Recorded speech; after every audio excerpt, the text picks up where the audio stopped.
Para empezar, vamos a llamar a nuestra primer ponente del día. Betty Pio es socia de la División de Salud y Ciencias de la Vida de Kearney. Welcome, Betty. Welcome. Welcome. Bienvenida. Hi, everyone. Thank you for having me, and thank you to Roche for inviting me today. So I'm Betty Pio, and I'm here representing Kearney. At Kearney, we have an initiative called W Health. And this idea came a little over a year ago, actually in partnership with Roche from the beginning, to have a newfound focus on gender inequity in healthcare. Earlier this year at the World Economic Forum, we launched an open letter specifically addressing this issue with 50 organizational signatories. Again, Roche was with us from the beginning, and we're really grateful for that partnership. Since then, the community has grown to over 250 organizations.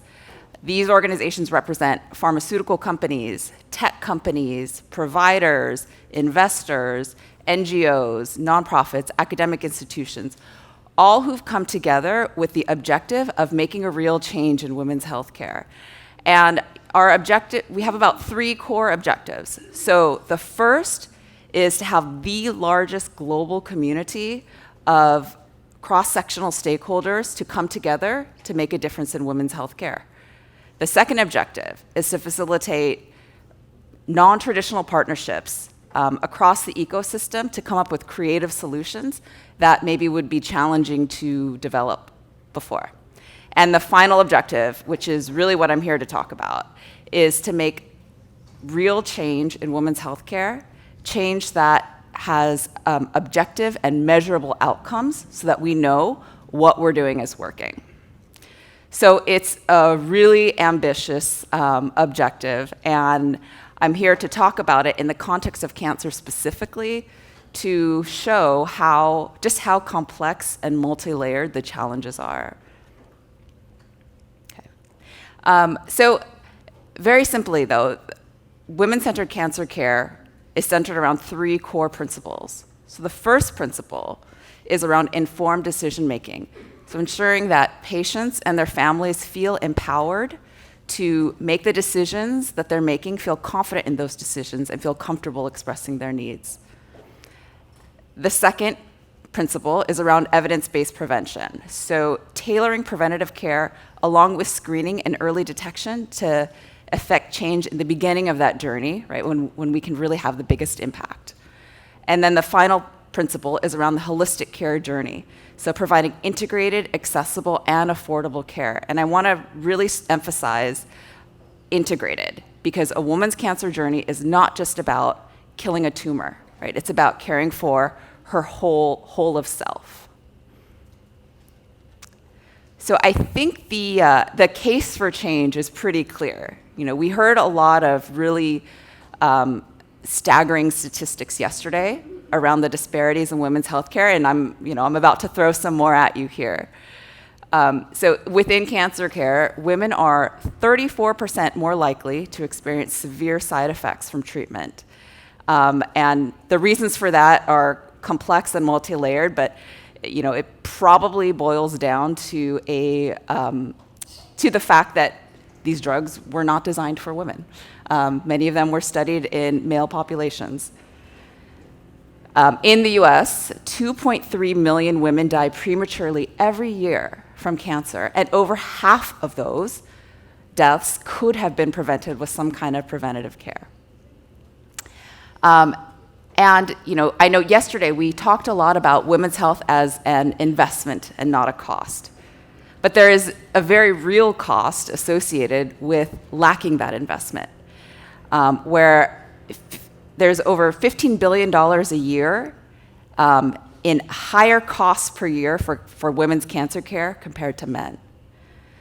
So a really compelling case that I don't think anyone can really argue with, that we need to fix this problem.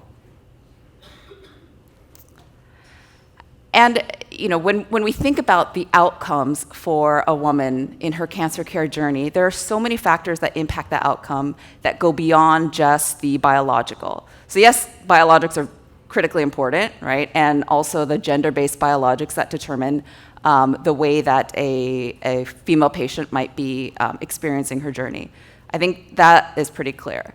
But the social determinants are just as, and in some cases even more important, when you think about how it impacts the ultimate outcomes for a woman in her journey. Things like the power dynamics that might exist within a community or within the healthcare system that impact the way that a woman expresses her needs in her cancer journey. The gender expectations and roles, so the ability to feel like you can advocate for yourself and to get the right care that you need. The access to resources, or even the knowledge to understand that resources are there. There's huge disparities around that in different communities. And unfortunately, gender-based violence, which is still a very real issue for many women around the globe. All of these things have a very real impact to how a woman experiences her care journey and the type of outcomes that she ultimately receives. So if that were not complicated enough, we think about the life journey of a woman, independent of cancer, the different stages of life that she goes through, and the challenges that she faces throughout. Starting with adolescence, where when menstruation starts, and it's one of the first times that a woman might feel real shame about her body. Thinking about young adulthood during the fertile years, where pregnancy loss is so common.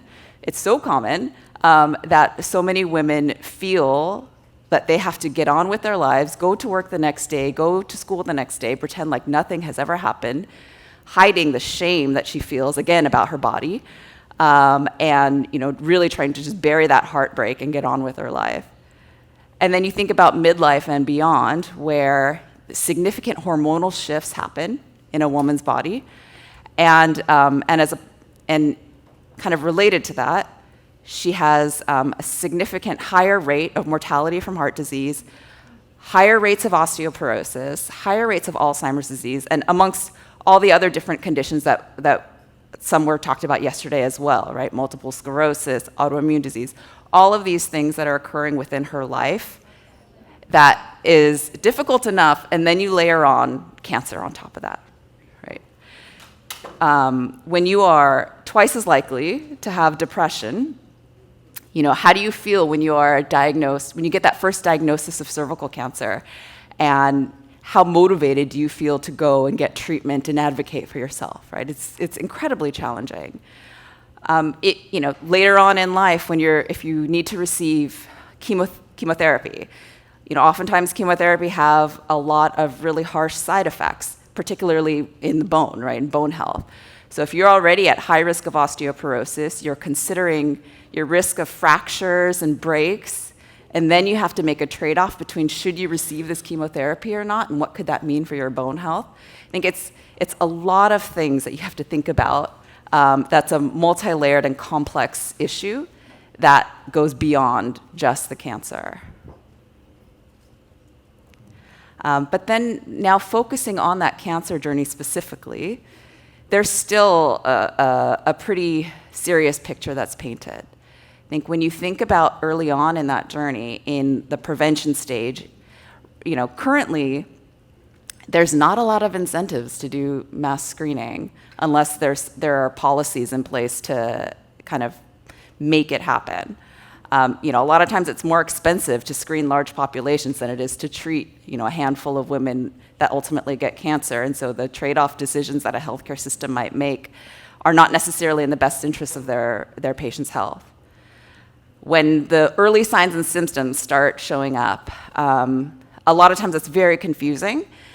This is oftentimes before an oncologist is seeing the woman, and so maybe her primary care physician doesn't understand or isn't trained in how to help a woman through that part of her journey. when you get to diagnosis and treatment, very, very scary time, obviously, expensive time, and a lot of just mental and physical exhaustion that you're going throughout that. And then let's say you make it on the other side, and then what kind of support do you have after that, right? It's not always clear who do you go to for support as you're thinking about survival and surviving and also planning for end of life, right? You're uncertain, you're confused, you're scared that cancer might come back, you don't know how long you're gonna live. So there's so many facets to the cancer journey that make it incredibly challenging to think about how can we make some change here. And you know, there's no clear answer, but you know, one thing that we one of our objectives though is to bring together the different stakeholders, because it's not gonna be solved with a point solution, right? This requires the community to come together to really make a real change. So for policymakers, it's up to them to implement women-centric policies and ensure that there is funding allocated for women's health research. For researchers, it's up to them to make sure that these gender-specific research really addresses some of those differences and disparities that we see, help us to find some solutions for those, and ensure that there's equitable representation in clinical research. For innovators, it's up to them to develop women-centric products and solutions, and also to make sure that the woman's voice is heard throughout product development, so that those perspectives are taken into account. And for providers, it's up to them to make sure that treatment and care is tailored to a woman's needs, and informed decisions can be made via active listening. And when I say women's healthcare needs, it, again, goes beyond just the cancer care needs, but whole of women needs. For payers and employers, it's up to them to make sure that the coverage policies that they have in place make cancer care pathways available, affordable, accessible, and again, that care is comprehensive, that it's not just about the cancer, but it's about the entire woman's journey. And for caregivers, I think this is where a lot of the burden falls, but it's up to them also to give that support that patients need throughout this journey, especially towards end of life. Be patients' advocates, be their voice when they don't have the energy to advocate for themselves, and to help them with their treatment. Okay. So it's going to require a lot of participation from a lot of different stakeholders. But you know, I firmly believe that if we can bring the different stakeholders together and we can work together to affect this change, we'll start to see better outcomes, longer lifespans, better quality of life, happier communities, and ultimately cost savings. So it should be a win-win for everybody.